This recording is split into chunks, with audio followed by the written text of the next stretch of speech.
Paul Morrison with Breakdown Ministries. We're here with Mike reading from the Door Church in Coppell, Texas. We want to get his input from a pastoral point of view, what Breakdown Ministries has done for his church, how he saw it from start to finish, and how his community is now affected from it. So, Mike, could you explain your church, how long y'all have actually been planted, what it looked like from start to finish, and just your experience with Breakdown Ministries? Yeah, I'd love to.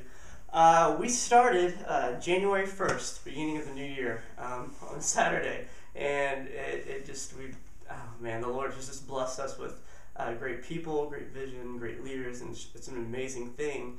And we exist, our mission statement is restoring lives, renewing the world through Jesus. We understand that this mission is something that's been going on since beginning of time, since Genesis 12. Like, God is moving, God is at work.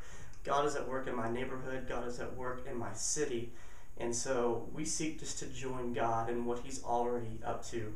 We don't feel like we own the mission. It's the mission that owns the church. It's the mission that owns the parachurch. And we were so excited when early on you guys just told us why you existed. And I'll tell you, from a pastoral standpoint, especially from a church plant, like we're 2.5 months into this, and so oftentimes you have dreams bigger than your resources.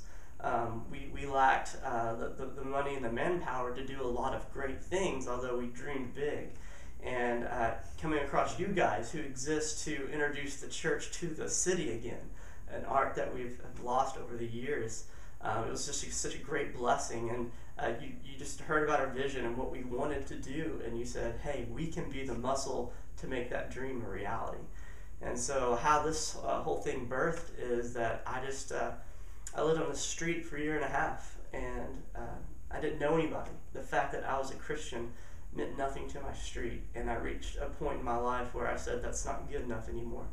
And so we wanted to do something to demonstrate the gospel to my neighbors and to declare the gospel to them.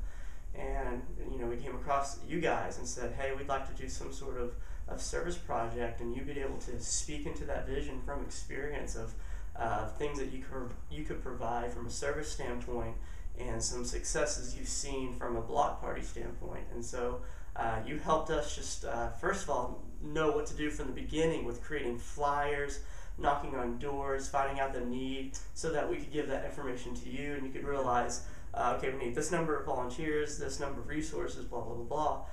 So we basically came together with about 10 or 15 volunteers from our church, and you guys brought in the rest of the volunteers that were needed.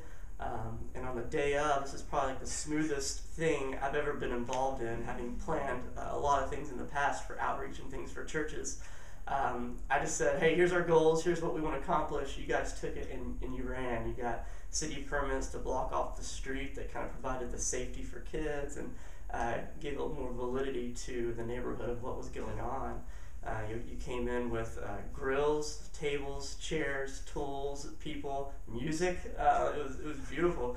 And we all got here at 9 a.m. Saturday, the one cold day in March, thankfully. But it didn't hinder anything. Y'all guys rolled out. You took our volunteers and your volunteers, and you took it and ran. Split them up in teams.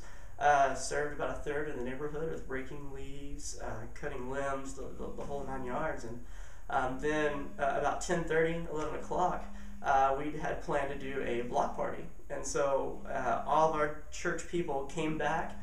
You guys kept working, and you allowed us the freedom to come back and get to know our neighbors and yet have these projects accomplished. We began to have good, deep conversations with these people. The families came, some brought food. Let's see, just during the course of the day, I had 2 great conversations with people who live across the street from me. I got to kind of talk through the gospel with them, and one comes from a Hindu background, the other one comes from a Muslim background that is not really practicing much of anything right now. But we were able to have good conversations with them. We have 2 couples that are wanting to get plugged into the church because they got a taste of what the gospel is like. They got a taste of what life is like when Jesus is king, and they want more. And if we would just, as a church, get outside our walls more, just think how much the more frequent those stories would be. And the block party ended at about 1:30 or 2. You guys just, from beginning to end, owned the complete project, and I was just free to have conversations. And at 2 o'clock, we had 2 families that left, and 5 minutes later, came right back, and they stayed for another 2.5 hours. They said, we don't want to go home yet. We want to hang out some more, and it was a blast. Our kids played with their kids on the bounce house. We had great conversation. And, we're a church that meets on Saturday nights. And so about Saturday at 3:30, I was like, all right, I could do this all day too, but, I've got to take a shower and get set up for church that night. But the fruit afterwards, I heard some, told you the fruit before, but the fruit afterwards is that we, as a block, as a neighborhood, they begin to realize we miss that community. And so in June, we're going to be planning another block party down cul-de-sac in the park, just as a neighborhood. We just kind of took it over and ran with it, and are going to continue these block parties, continue these conversations, and it's just been such a great thing. And then afterwards, you guys took care of the debris, you took care of everything. It was just, it was so easy, and you were really, Breakdown Ministries is the muscle that makes any dream realize. I feel confident that as small as a church that we are, if we even have just one person that has a vision, you guys are going to be the resource. You're going to be the muscle to make that one dream realized, and we don't have to carry the burden on our shoulders alone. And so I'm just super thankful from beginning to end, the level of preparation. Like, you guys handled this like you're weathered veterans. It was just amazing. It was so refreshing for us. Man, we appreciate it. It was, like we told you guys, it's been awesome working with you guys and just seeing your heart for the city of Coppell. Especially me coming from living in Coppell for 6 years of my life, and I love seeing y'all's heart for the city. Also, we plan to continue to have a long relationship with you guys and help you guys with the missions. More than that, just a friendship. Just as partners in the gospel, partners for Christ. That's Mike reading.